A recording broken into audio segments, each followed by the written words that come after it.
Olimpiade dipertandingkan salah satu cabang olahraga adalah bulu tangkis, yang selama ini Indonesia sering menjadi juara, tapi setelah satu dekade ini Indonesia hampir tidak pernah jadi juara lagi, saudara.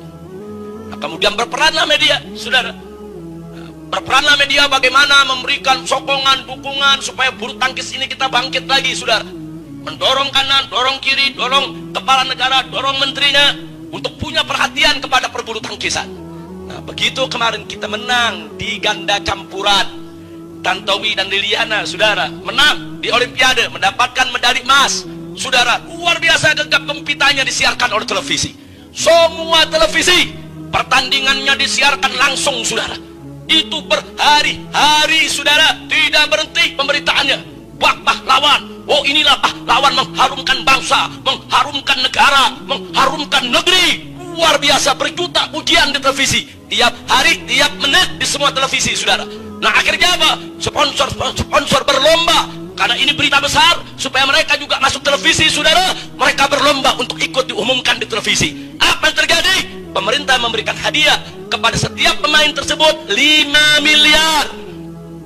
Saudara, nggak sampai di situ, ada perusahaan penerbangan masuk TV juga, saudara. Saya berikan kepada dua orang tadi untuk saudara punya hak, saudara, naik pesawat terbang mereka kemana saja seumur hidup gratis, saudara. Luar biasa. Nggak sampai di situ, saudara. Nggak mau kalah lagi, saudara.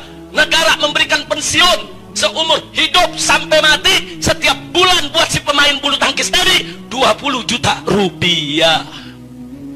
Pegawai negeri aja nggak ada pensiunnya 20 juta rupiah per bulan, saudara. Loh, pegawai negeri itu kan pahlawan juga semua, yang membangun negara, saudara. Hanya karena sebuah bulu tangkis saja medali emas dapat kecil. Freeport kita puluhan ton diambil emasnya. Emas kecil kita girang dapat, emas yang gede satu gunung diambil, kita diam. Inna lillahi wa inna ilaihi rajiun. Ini ada penyakit apa di negeri kita, saudara? Itu Freeport di Papua, itu gunung emas, saudara. Ribuan ton emas dibawa ke Amerika Serikat, saudara. Kita nggak bisa berbuat apa-apa. Kita dapat medali emas cuma kecil, medali emasnya cuma segini, saudara. Kita girang pahlawan dunia. Inna lillahi wa inna ilaihi rajiun. Tolong perhatikan baik-baik, ini yang terjadi di negeri kita. Begitu Tantowi dan Liliana pulang, saudara, ke Jakarta, disambut di bandara bagaikan pahlawan, dibikin arak-arakan keliling Jakarta, saudara. Inilah pahlawan Indonesia, mengharumkan nama bangsa dan negara. Luar biasa. Saya hanya ingin Anda catat itu kejadian. Sekarang yang kedua, kejadiannya lagi. Seorang pembalap bernama Rio Haryanto, saudara. Luar biasa. Anda tahu, perusahaan-perusahaan di Indonesia patungan, saudara, menyumbang dana 15 juta euro, saudara. 1 euro hampir sama dengan 1 dolar, kurang lebih 15 ribuan, saudara. Jadi kalau 15 juta euro, itu kalau 1 euronya 10 ribu saja, sudah 150 miliar. 15 juta euro, itu hampir setara dengan 250 miliar, saudara. Diberikan dana 250 miliar, padahal belum menang, belum, saudara, baru mau ikut. 250 miliar disediakan dana, saudara. Tiap hari disiarkan di televisi. Rio pembalap Indonesia, Rio manusia tercepat Indonesia, Rio pahlawan Indonesia. Luar biasa.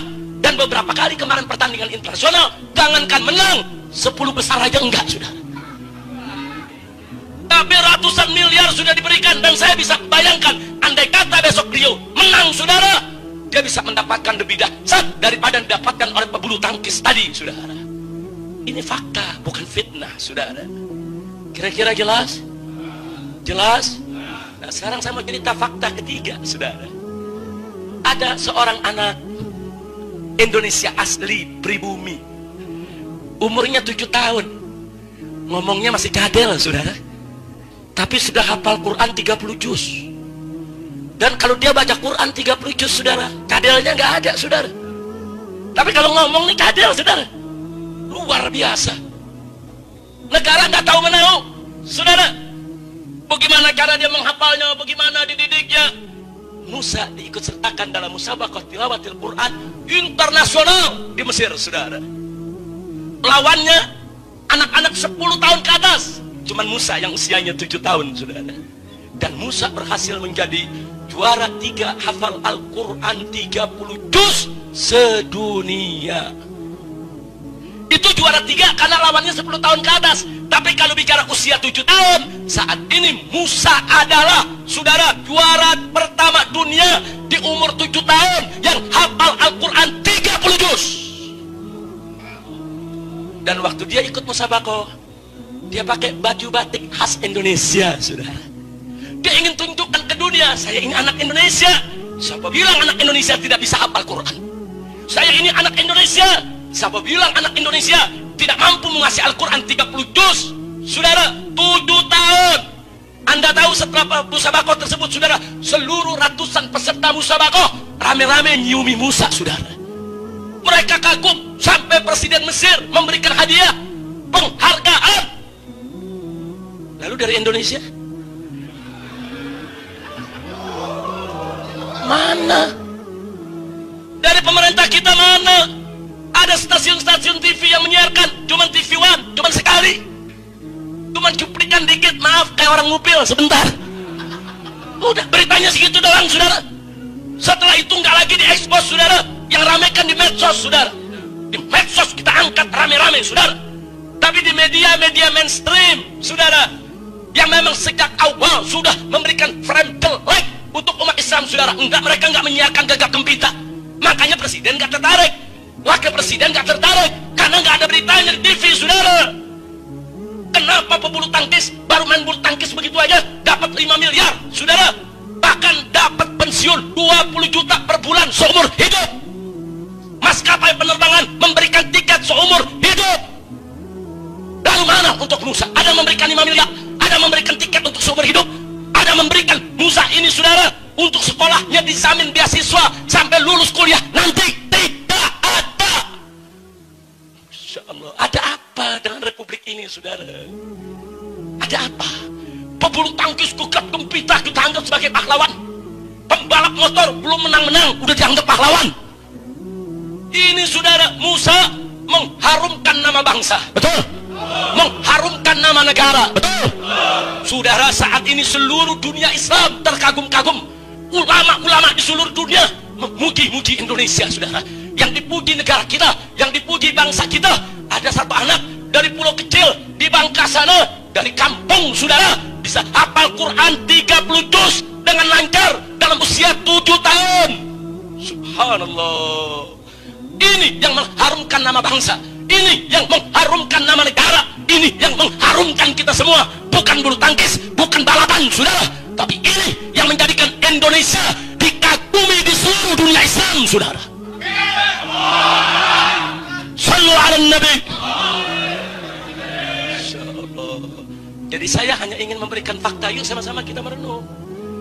Yang saya ingin ajak merenung adalah apa sih yang sedang terjadi di negeri kita sebetulnya? Ada apa sih di negeri kita kok begitu? Ada apa sebetulnya? Apa udah rusak betul moral kita? Apa iya kita sebagai bangsa Indonesia nggak bisa bedakan lagi mana sih yang mengharumkan bangsa, mana yang tidak? Baiklah, kalau memang pebulu tangkis dianggap mengharumkan bangsa, diberikan hadiah sedemikian besar, silakan. Kita nggak ngiri, saudara. Baiklah, kalau pebalap mobil, saudara, kalau memang mau dianggap mereka itu sebagai pahlawan, kemudian mau diberikan hadiah besar, silakan. Ya, tapi gunakan akal sehat dong. Kalau mereka berhak mendapatkan hadiah begitu besar, Musa, anak 7 tahun, saudara, menjadi juara internasional, mengharumkan nama bangsa dan negara, mestinya harus lebih diberikan dana bantuan dan perhatian kepada yang bersangkutan. Betul. Takbir. Mestinya pemerintah mulai menengok, melirik. Kenapa bisa ada Musa? Oh, ada gurunya. Di mana gurunya? Oh, ada pesantrennya yang mendidik Musa bisa hafal Al-Quran 30 juz dalam usia 7 tahun. Kalau begitu, pemerintah mesti melek dong. Lihat itu pesantren-pesantren, lihat itu ma'had-ma'had, lihat itu lembaga-lembaga tahfiz Al-Quran. Dibantu dong, disokong dong, supaya besok lahir Musa yang lainnya dari Indonesia, saudara.